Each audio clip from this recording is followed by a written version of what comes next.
এর আগেও এই আদালত অঙ্গনে আমার আসার সুযোগ হয়েছে, তবে আসামি হয় দফায় দফায় বারবার। কোন সময় আদালতে হাজির, আর কোন সময় এভাবেই 15.5 বছর কেটেছে। রব্বুল ইজ্জতের বড় মেহেরবানি, গেল বছরের 5 আগস্টের পরিবর্তনের পরে আজকে আল্লাহ তাআলা সেইভাবে না এনে আপনাদের দোয়া চাওয়ার জন্য এখানে আসার সুযোগ দিয়েছেন। আলহামদুলিল্লাহ। সমাজে অনেক শ্রেণী পেশার মানুষ আছেন।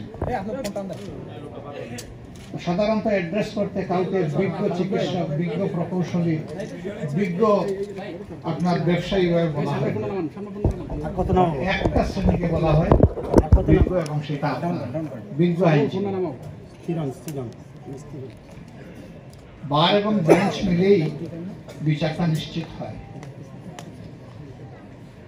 এখানে বারকেও স্বচ্ছ হতে হয়, আবার বেঞ্চকেও স্বচ্ছ হতে হয়। আল্লাহ তাআলা সেই নির্দেশটি নিজেই জারি